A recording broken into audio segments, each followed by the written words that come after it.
Hello everyone, this is part 1 of What If Naruto Was Born in the Dark. This story is made by Serpent of the End, and I hope you guys enjoy this video and to like, to subscribe, to share, and check out the playlist, to see more comment down below. Now let's start the intro. They call me a god. They call me a god. They call me a god. Join my membership, the perks are great. It's in the description. Black, that's all there is. The black. A name. I have never had one. A home. The darkness is all I have ever had. A friend. I have the voice. Yes, the voice has taught me, shielded me from the pain, brought me back from the precipice of madness. QB, yes, that's what it called itself. But it doesn't help me out of the kindness of its heart, no. It helps me because of the seal. That's all that I can remember besides the pain. This pain and darkness has been the only thing besides the voice I have ever known. In a way I covet them, for they let me know I exist. I am alive. The voice said I should not be, but it refused to in such a way without revenge on the insects cowering beneath the scattered leaves. These insects are the ones that cursed us. The QB and I. He says that through our hate they will suffer. Hate, I don't know what it is. I know its meaning. The voice has shown me many things. To think, to know, to exist. QB has taught me to know the pathetic spells of the insects. He says they're the instruments to our revenge. To end the dark. The dark. To end it. The voice takes its time answering. The time to ascend from this hypocritical hell has come at last. I remain in the dark, listening to the continued grumbles of its booming voice to make sure that it was truly speaking. So many times have I wanted to hear a voice, any voice, say those words. Many times I imagine the voices attach them to faces the QB showed me in his lessons. Always they would fade, for the memories weren't ever mine, for mine are all black. As remain there if it was a there. I feel this thing well inside of me, an intense fiery hate. Why have I suffered through this black when others have faces, others have happiness, others lived with anything? Why should I live in the dark when others live in light? Why should I live in pain when of others feel the pain? It's been a long time since I actually felt it. It's always there, but it's been long since it could hurt me. But if I can escape the smothering embrace of this darkness and pain, then I'll be damned if I want. A chuckle is heard echoing throughout the abyss. Creepy woo, such a silly expression for me to say I have always been damned. The hate is quickly building once again in within me, ready to explode if it isn't released soon. KYUUBI, help me prepare a release. I bellowed this at the voice, I can even feel its presence now. The rumbles throughout the dark. Very well, you know the sign well enough. He chuckles out, you will provide the incantations and I will provide the power for our release. But be forewarned, once free we will not be of the same worlds. I will return to the spirit world until my power recovers and you will return to yours. Your physical being may be warped by your spirit's sufferings, you are no longer completely human. And we will no longer be bound. These words wash over me without a second thought. We were merely bound by pain and hate. I have no regrets to leaving this hell. I prepare my voice once more in the dark. Let us sever that which binds us together. I can feel the voice's approval. Let's begin. I begin the hand signs the voice taught me. QB has already begun to feed me his evil chakra. As his B crimson NG beings to combine with my black energies, I can feel all the hate and want and every emotion the fox has given me run through me like liquid fire, and as I prepare the last hand sign and the QB prepares the last of his chakra, I can feel the everything tearing apart. The tremendous power tears through the darkness and me like white hot fire. Each second is an eternity waiting for it all to end. I can feel a warmth. I can no longer feel the pain or QB or anything but this new warmth. But the darkness is still here, but I can feel. As I try to speak, a need erupts in me and I take my first ragged breaths. I can hear so many things, it's so wonderful. You don't look so good, buddy, came from a new voice in the dark. Breathe. Is that mine? Am I really breathing? I couldn't understand how I could be breathing, that means I have a body. I escaped after all. I lost consciousness shortly after my arrival. I know that now. But if I escaped, why am I still in the dark? Why cannot see the colors of this world as the QB had told me I would? Was he lying? After a few minutes contemplation I decided it was too much just right now. It was all too much. This living thing, the numbness, the darkness seemed different. As I stirred, I felt my resisting my will wanting to remain in that calm, comfortable spot. I sat up, realizing that my body hadn't been used properly in such a long time. I was always with the voice inside my mind. It was also black in there. As I sit there wondering if it was real, I hear the soft thuds coming towards me. The squeak of sword grinding and then a snap. I sit there quietly listening for more to prove I really existed.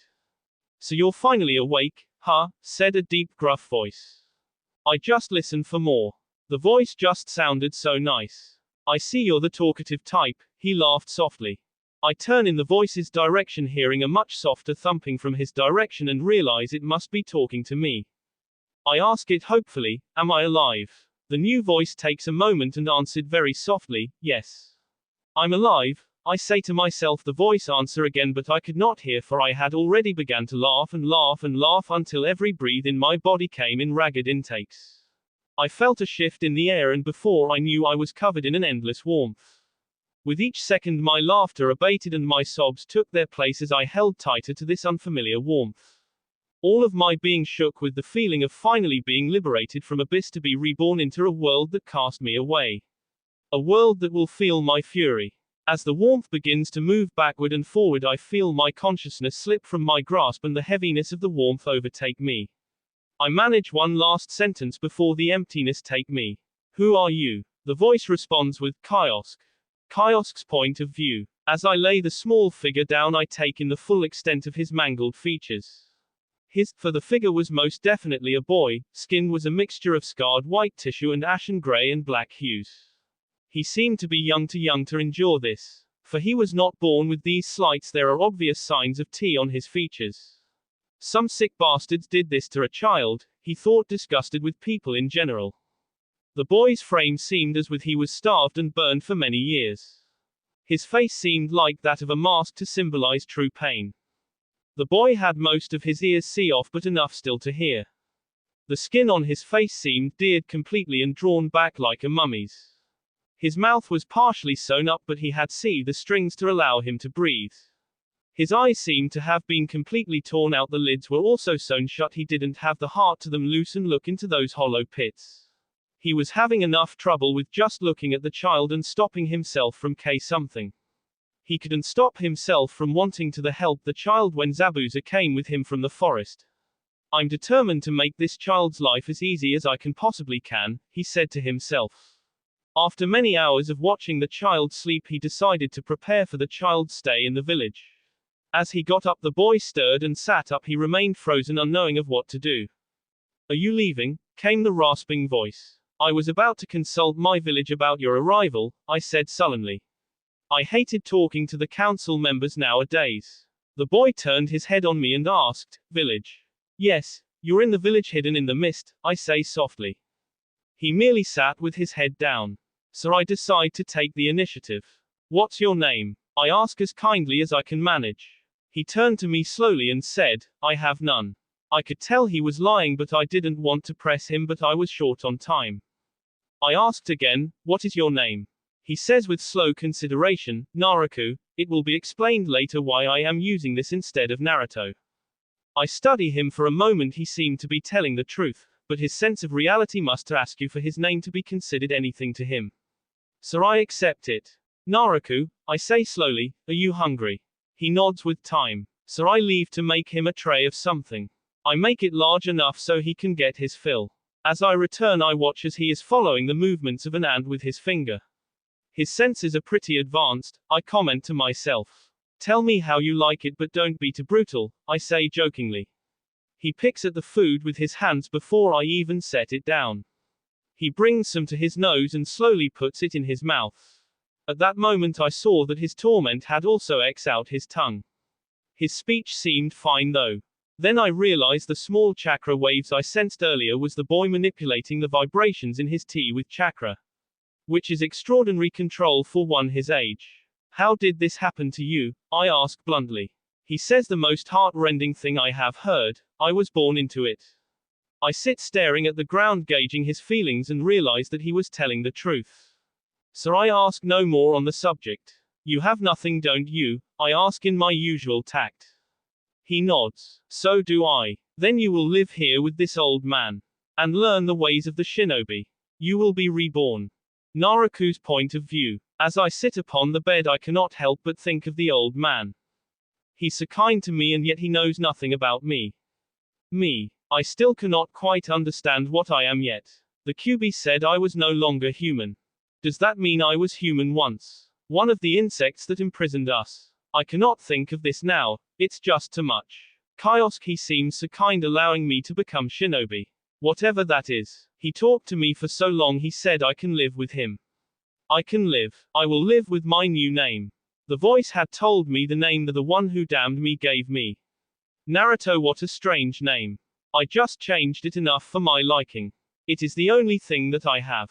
The old man went to his village prepare things for my living with him. I wonder why he wants to help me. Oh well, as long as he is, I won't question it. He said he'll get me some clothes and tools for a shinobi to be. Such a funny sounding word. I like it though. He said he must speak to the council and then we will begin my training. I wonder if it's the same as the QB's. Kiosk's point of view. I grit my teeth as I listen to the council chatter on about how to deal with the boy. They have always been arrogant, even in my day. The Mizukage, however, simply sits behind his desk in a posture of one who is deep in thought. I keep my attention strictly on him. The head council members see through the silence with, "Why are you so intent on teaching this boy?" The rest of the council silences their prattle with his interruption. It seems to those of us in this council that you merely wish to replace lost chances, one particularly nasty member stated. I ground my teeth at his jab. I believe the boy has talent, I state with a demanding voice. A female council member laughed and said, "Talent, from your description we might seem more merciful just putting him down." I will keep my observations to myself, for I do not need to explain myself to the likes of you, I said in a dangerous hiss. Your last attempts seem to prove otherwise. She retorted. Enough, said Lord Mizukage, you may do what you wish with the boy, but it sounds like a wasted effort. I bow my head in thanks to his move. You, however, will not teach him any of the secret jutsu of this village, nor will he be allowed to become a mist shinobi, he said with a stern voice. He's too much of a liability. I guess that could have gone worse, I say aloud on the road home. I suppose the stipulation was to be expected. The Mizukage has been dealing with the possibilities of a civil war breaking out in Mist. The only reason helped was that he needs as many allies as he can get. He brought most of it on himself. He's been paranoid of the Seven Swordsmen ever since Kisam's betrayal. Not to mention the rising animosity toward any who hold bloodline traits. This country is balancing on the edge of sword, and if anyone slips up it will lose its manhood. I begin to giggle at my own little joke, scaring all whom pass by. Even having people point and laugh at my insane behavior. No respect for their elders, I say grumpily. I used to be quite the ninja. I was the former head of the Squad of the Mist, former member of the Seven Swordsmen of the Mist, and once prospect to become the next Mizukage. I can't believe how long ago that was, I sigh. As I reach the house I notice the boy standing in the garden. Still unclothed. I hope he can dress himself, I say aloud. I can, came the soft reply. The boy was right in front of me. Must have heard me coming, he does have potential. Shall we get you dressed then, I state in a teasing matter. But seriously, he must be cold.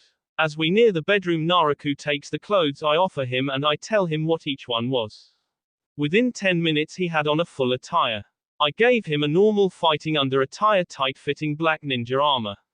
Over that he wore a blue and black loose-fitting kimono that went down to below his knees and gave him nearly half a foot covering his hands. He also wore a ninja hood with the face cover see out. Finally he wore a white mask with no eyes to cover his face. He seemed satisfied with the attire. Shall we begin? He asked in a monotone voice. Let's, I reply with a grin. Naruto's point of view. Now that my first training session is over, I'm gonna go to the room Kiosk gave to me. I spare no comments to Kiosk and he offers none to me. I prefer it this way. My training was far harder on me than I expected, I said to no one in particular. It was true, while I had excelled in most of his physical exercises, but I fell short of my expectations when it came to ninjutsu and genjutsu. It seemed my chakra system was damaged too badly to use such jutsu often. We've already begun training on my tracking and swordsmanship. These are the only gifts I have to give you, Kiosk had said. I have limits to my body that others do not, so I must work harder than them for my body to develop properly. My body, I think, with all the venom I have for the broken tool. They have crippled me in the dark, they even took measures to make sure I never leave it. My hand unconsciously sweeps over where my eyes once were.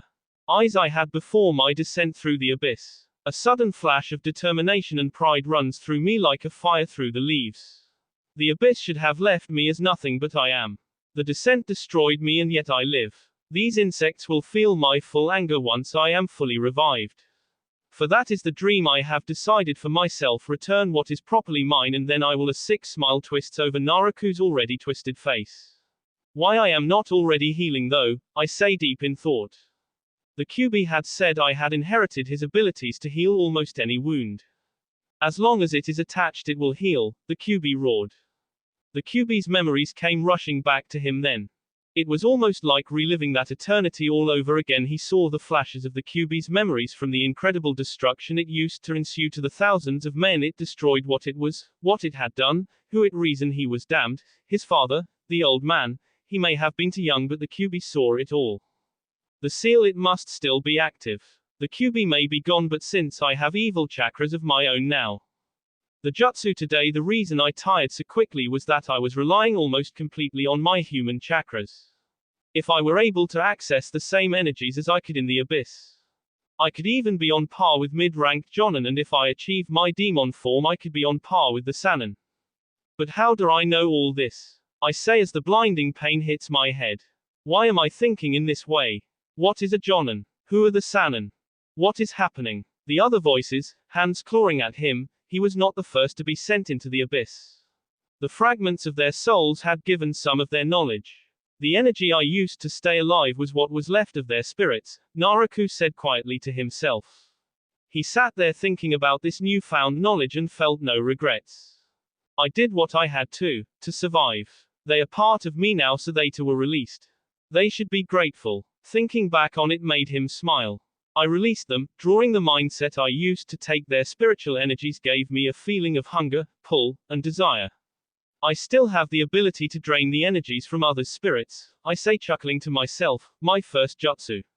Good thing the old man gave me these beads that store chakra. I will use them to break the weakened seal and finally leave the darkness, and what happens after that, is for fate to decide. I will regain my lost time. Time skip 3 years.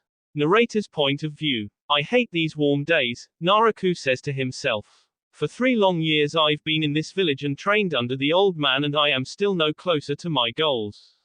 I smirk at my own thoughts. I must return to my homeland, I must return to Konoha.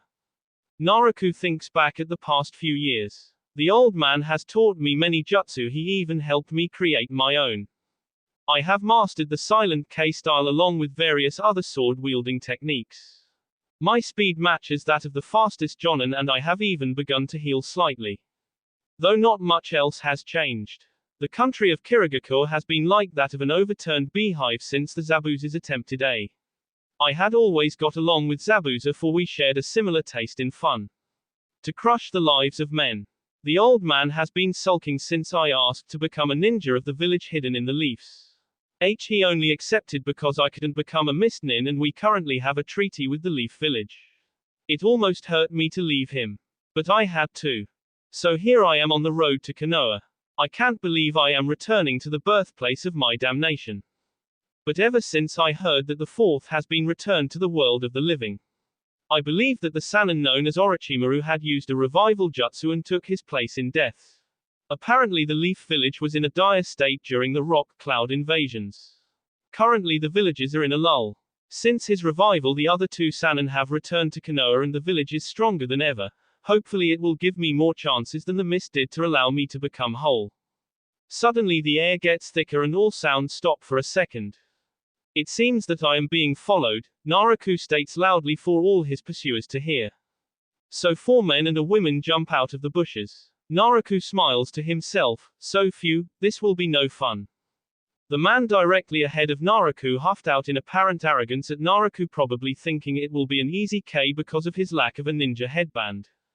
They sure smell foul, Naruto muses to himself. This should be easy if their chakra levels are what I should judge them by, the man furthest from Naruto states in a smooth voice. Let's get this over with before ninja come by. We're too close to the village to take chances.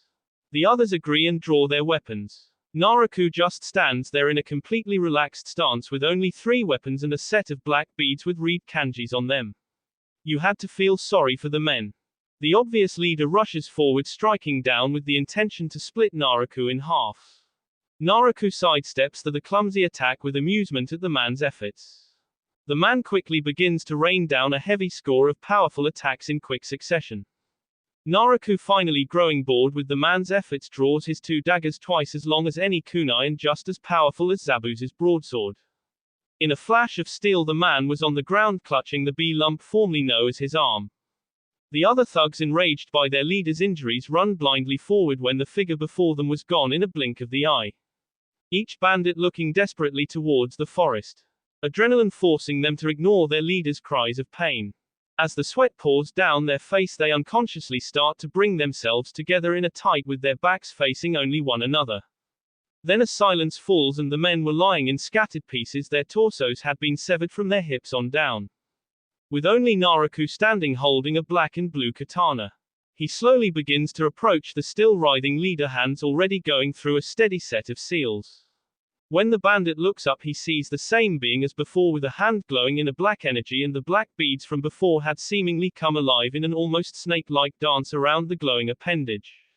As Naruto reaches toward him, the man begins to scream in utter terror as the hand reaches his X. The man nearly fainted as he watched it phase through his X. As the hand gropes around in his C, the man could not find the strength to look away. He was drawn to the dark energy in both terror and grim fascination at its proceedings. When the horrible pain hits his heart, he could not find the strength to scream as his body had been completely taken out of his control. All the comfort Naruto offered the man as his life energies passed from his body into the chakra beads was the evil laughter coming from his mouth, which then formed the words for the man, shush, take peace in the knowledge that you will help in making me complete. Soon the man's eyes turned into hollow holes, not that Naruto notices anyone, and his heart stops beating in Naruto's hands. As Naruto pulls away, he doesn't even spare a glance at the dismembered bee before him as he continues down the path. He steps through the gore without even a drop on himself. He continues his path without even making a sound, only using enough energy to keep moving forward. Until on the horizon he can hear the sounds of a bustling city and the cool wind passing through an seemingly endless forest. So I'm home, Naruto smiles despite himself. A cool wind passes as a lone figure descends towards the city of Konhagakure. The diminutive figure looked like a ghost as he descended toward the village, the moon lighting the path before him. When he reached the gates, 3 hidden guards came from the various hiding spaces. They had surrounded Naruto. He did not seem in the least surprised, which only added to their paranoia. After several seconds of silent observation, the guard closest to Naruto asked, "What business do you have in Konoha, stranger?" For nearly a minute the question hung in the air. The guards readied themselves for a fight. Naruto simply held papers out to the closest guard. He studied the papers and quickly gave them to the guard closest to the gate and ordered him off. They stood in there in silence until a second group of ninja came to collect the newcomer. As they landed, one immediately told Naruto to follow. Like shadows near a flame, they flickered in and out of the sight. Once they reached the biggest building in the village, they began walking slowly inside. It seemed to be the only building at this time to have so many people awake. Naruto was told to wait as they reached the 3rd floor room. After a minute's wait, he was allowed to come inside. He was greeted with the voice he's dreamed of silencing since hearing of his return. "Good evening, Naruto. I'm the Hokage of this village," said the Hokage with his good-natured grin. Naruto remained silent in the midst of his tormentors. "Return to your duties," he ordered the escorts. With barely an audible swish they were gone. But even then the Hokage and Naruto were not alone, they were still others. Each of these people have such tremendous chakra levels. I must remain on my guard in this village, Naruto thought. After a few seconds of respective silence, a warm old voice see through the calm. "So young man, as I understand, you were taught by Kiosk. He and I are friends from wars gone by. He says in these letters you have a lot of potential as an nin, which we is a high praise coming from him and something a village is in dire need of." Naruto turned in the direction of the voice and asked, "You're the 3rd Hokage, aren't you?" The third smiled to himself and answered simply with, yes, I was. The room was once again filled with silence until a loud feminine voice see through. Can't we get this thing over with? I'm tired of waiting for you two. We were supposed to meet with Jiraiya and Shizune an hour ago. She finished her ranting with the destruction of a desk. The current Hokage chuckled and said, just a second Tsunade, we have to make sure our new inhabitant will be comfortable. Tsunade simply huffed and yelled, that's what you said an hour ago. Naruto turned towards the Hokage and asked in his chilling tones, are all the shinobi of this village this childish, or is it only the older ones? For almost a minute there was a sound in the room as Tsunade processed the insult. Who the hell are you calling old, you little shit? She was practically being restrained by both Kage. She brushed him off and lifted Naruto off the ground by his beads. Do I look old, you mouthy little shit? Naruto chuckled, which echoed unnaturally around the room. I suppose beauty is in the eyes of the beholder, he said in his deathly quiet voice.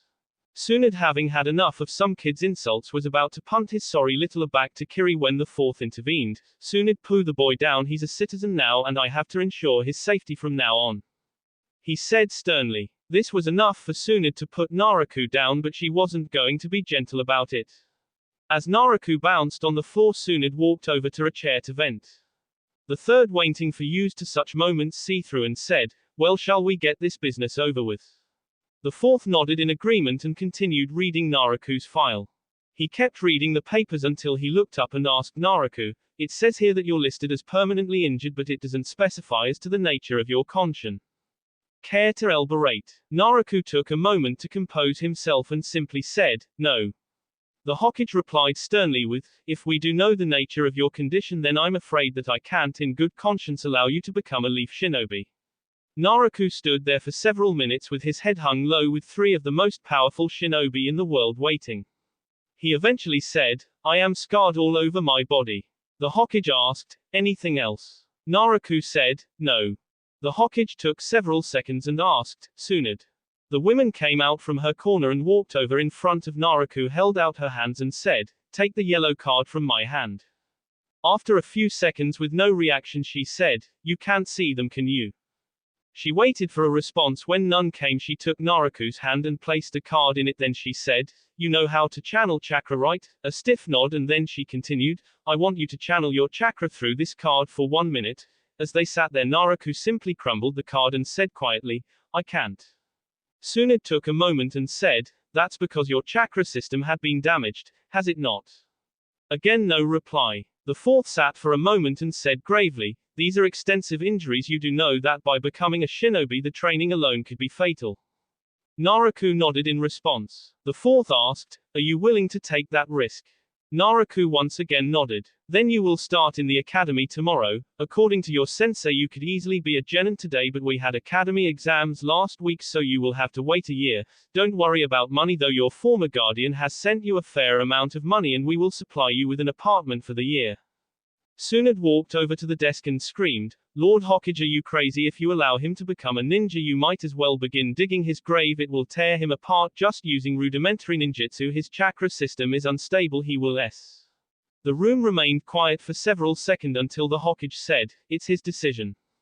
Tsunade screamed in frustration. Jean whipped around to Naruto and said, listen kid, being a ninja isn't worth, don't throw your life away just to become some cliche hero. Naruto laughed and said, it's the only way to achieve my goals. Tsunade sighed and said, you will s kid, there are no buts, you will s. Naruto began to remove his mask and after several straps he showed to the famous medical specialist the living testament to pain that was his F, and he asked her, what else would there be for something like me? For the third time her life, Tsunade had been rendered speechless, so she simply stood up and walked back to her corner. The other occupants in the room were equally that anyone could do that to a child. Naruto slowly returned the mask to his face and asked, where is this apartment you spoke of? The fourth took a second and called for an escort to show him. Naruto walked out of the silent room without comment and walked towards his new home. He listened to the quiet breeze surrounding the slumbering neighborhoods, and though this breeze will carry the scent of their bee when I'm through, he smiled at the thought and continued his slow walk home. Night came and went with the sun having already risen hours ago. With Naruto currently getting ready for his first day. His first day in the village, His first day in the academy, his first day living with his tormentors.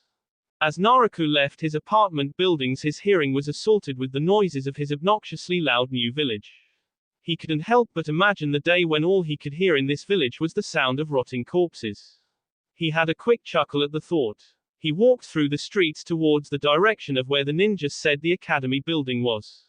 He received no greetings and kept entirely to himself. He wished it to be this way. As Naruto came closer to the building, he became aware of a great disturbance heading in his direction. As it came closer, he could hear the strangled shouts of a young boy. "I'm totally going to be late. Sensei is going to KME, and on the first day too." The boy ran past him without comment. He went colliding through doors. Naruto followed suit, albeit in more calmly manner. Naruto reached the room that a ninja directed him to. As he stepped over the threshold, he waited for the sensei to acknowledge him. After a few seconds waiting, a young man asked, "Are you the new student that Lord Hokage mentioned?" Naruto merely nodded. The young man continued, "Well, why don't we find you a seat then?" He took a moment and then led Naruto by shoulder to a currently empty seat. "Here, why don't you sit next to Sasuke?" Naruto didn't even act as if though he acknowledged his sensei's words. Sasuke began glaring at the new arrival out of the corner of the eye for a minute and then began to ignore him like the rest. Iruka waited for the class to settle before he called attention to the newest arrival. As he was doing so, he noticed that said new student was being yelled at by the class's resident harpies. He immediately scolded them for their rude behavior. Sakura Ino quit yelling at him this instant. They immediately stopped their tirade on the clearly unaffected boy. "For your information, you two, I sat Naruto there, so you'll just have to find other seats." Sakura and Ino huffed and glared at the boy but eventually walked to 2 seats a row behind them. Sasuke let out a quieter breath of relief and Naruto remained as stoic as the Uchiha. Iruka walked in front of the class and asked Naruto, "Well, since we have that out of way, Naruto, why don't you tell your classmates about yourself?" Naruto didn't even miss a second, answering with, "No." The class immediately began laughing at his blunt refusal and the baffled Iruka. Iruka eventually recovered and responded coolly, "Well then, how about I fill them in, huh?" Iruka waited for a response, and when none came, it only inspired the class into another set of giggles. Iruka took this in stride and gathered the class's attention. "Well then, since he's a little shy, I'll introduce him. This class is Naruto. He is originally from Kirigakure and has transferred here to become a ninja of the leaf." This statement got the class's attention. Iruka decided to get a little revenge at being snubbed by asking, "Does anyone have any question for him?" Naruto was immediately besieged with question from the completely idiotic two. No, they were all completely idiotic. After 10 minutes of endless questions, Iruka finally called the class to attention and began to teach the, in Naruto's point of view, substandard lesson. Naruto nearly cried out in joy when the lesson ended. He waited for the rest of his classmates to leave before he left. After walking out, he heard the voice of the boy from earlier. "Sensei, why do I have stay after today? I wasn't even late." Quote. Iruka sighed exasperatedly. "Hikaru, Lord Hokage asked me personally to give you extra help with your lessons. Because quite frankly you have not done well in past years and he wants it to be different this year."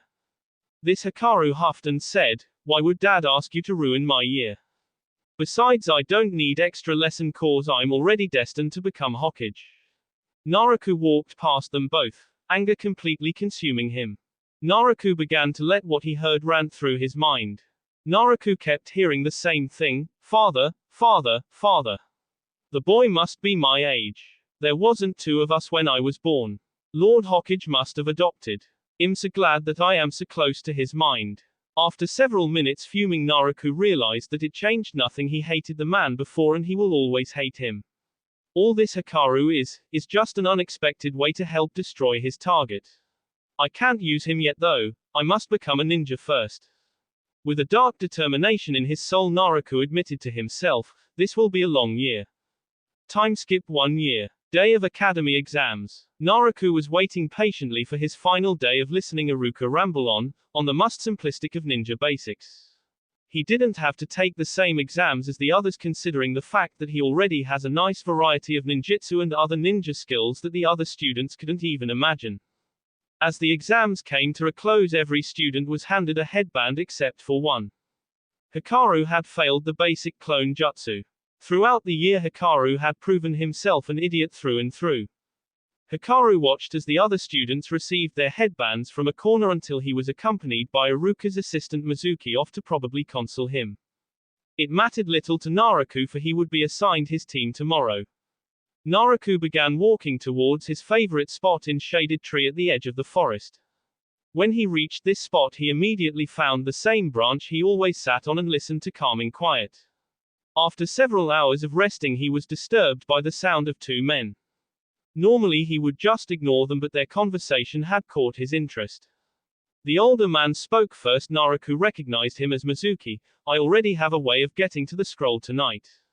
Will the cloud keep to their side of the bargain? The second man spoke. He had a much larger chakra level than Mizuki, stronger than most John and Naruto had met. Unlike you, the cloud can be trusted. Mizuki seemed pressed for time as he frantically said, Kabuto, I don't care about your personal dealings, but if you don't have the scrolls to your former master's curse seals then you will never lay hands on the fourth jutsu. Naruto had become completely absorbed in the conversation now. Not because of the betrayal though, no, not that. He will achieve that on his own terms. But the prospect of curse seals powerful enough for Kabuto to believe that Mizuki will trade for the fourth sealing scroll. Naruto reveled in the possibilities. Mizuki may be useless but this Kabuto may open all new doors for me. I will have to shadow them. Kabuto chuckled at Mizuki's empty threat. And if you dare refuse me that scroll I will kill you. Kabuto let that hang in the air before plowing on. Not to mention you will never obtain the power of Lord Orochimaru's curse seals. A daunting prospect, no. Mizuki stayed quiet for the longest time before replying with, meet me back here at dawn tomorrow. Make sure you have the scrolls. I need to go retrieve my end of the bargain. Kabuto, bemused by Mizuki's commanding tone, he replied with, I'll go fetch mine as well then. Oh, and Mizuki, don't keep me waiting. Mizuki didn't respond and just sped off. Kabuto took this moment to send a chakra wave over the area to sense for spies. Unfortunately for Kabuto, Naruto had been trained in the village of he had himself hidden so well only if he chose to reveal himself would Kabuto notice. Kabuto began heading off along the edge of the forest. Keeping to the trees, leaping only through the shadows, disguising his chakra and scent. But he could never lose Naruto, for Naruto was following him by his heartbeat, something that if he chose to hide he leave himself vulnerable. As Kabuto went deeper into the forest, Naruto steadied his step, readying for the finishing blow. Kabuto reached an open clearing and began to go through hand seals. Upon finishing, an underground tunnel opened, revealing an overwhelming stench of long bee. Once on the steps down toward the tunnel, Naruto felt an increase in Kabuto's heartbeat. The answer immediately hit Naruto, I've been discovered. Kabuto was already turning around rapidly, ready to strike down the attacker when Naruto had struck him. It had happened so fast that Kabuto hadn't even felt the blade going into his side. He immediately collapsed, body going into shock. Naruto drew his beads and prepared for his special jutsu. As he began draining Kabuto of his chakra, he noticed that his arm was tingling. And as this happened, he heard the clinking of a blade. He reached for the one that he left in Kabuto and felt nothing. The blade had fallen out and yet there was no wound. An idea suddenly coming to Naruto, grabbed the blade once again and drew it across Kabuto's stomach. He immediately ungloved his hand and put it on the wound. To his amazement, he felt it sealing under his fingertips. For several seconds it remained as thus, the crippled boy holding on to his paralyzed prey. Naruto began to laugh out loud until he removed his mask and put his mouth to Kabuto's ear and whispered, you will be a great help in making me complete. He lifted himself a little and drained Kabuto of his chakra until he felt sure he had just enough to live but not enough to attack. He withdrew his hand, drew his second hand blade and reached for Kabuto's face. Without warning, he began to dig carefully around Kabuto's eye. As he plucked it out of the writhing nin, he pulled a single bead off of his necklace. He placed it near the eye and began to release the chakra stored within. A sudden burning whipped across Naruto's face, and the darkness swam across his vision as he viewed the world for the first time. Kabuto's chakra still healing the socket. He looked at the white-haired teen below him and began to laugh in insane mirth. Eventually his laughter cessed and he whispered, finally I have left the darkness and you have proven to be a most profitable find, and now it's time to complete my liberation. As Naruto reached for the other eye, Kabuto looked at him with his one hazel eye and said, I'm sorry to disappoint you, my friend, but I've never been that cooperative. As he finished that, he opened his vest, revealing several burning notes. Naruto immediately ran from the spot. As it blew Kabuto from this world, Naruto waited for other ninja to appear at the blast. When none came within 5 minutes, he relaxed. It seems that the Leaf are too busy with Mizuki at this time. He returned his attention to Blast Crater and smiled while saying, "Well, Kabuto, I suppose an eye for an eye, huh?" Finally taking in the scenery of the forest, he found the half-caved-in tunnel. Following the steps down, closing the doors behind, Naruto followed into the dark, ready for anything. After an hour of walking, Naruto found a room filled with shelves of human, animal, and other parts. Walking past an operation table stinking with the scent of years of pain and death, Naruto eventually found a small scroll. As he opened it, he found depictions of people in complete agony. The nature of the seals was to draw upon the human vessel's potential, drawing from the darkness in one heart, transforming the chakra into a sort of imitation of demonic chakra. Absolutely thrilled about these finds, he grabbed the scroll and any other useful items and ran down the tunnel, and after a few minutes he reached the end. He tucked the items away and turned to the tunnel. He went through a long list of hand seals, and the water on the lake rippled in the likeness of a dragon which went sailing down the tunnel, destroying all traces of his findings. He immediately collapsed on the ground, hacking up B. He managed to wheeze out a, "Damn, shouldn't have pushed myself." Closing the doors to the watered tunnels, he headed home at a bullet's speed. "This will prove useful in the future," he said as he reached his doorstep. That will be all for this video. Be sure to like, subscribe, share, and comment down below for more videos. Goodbye.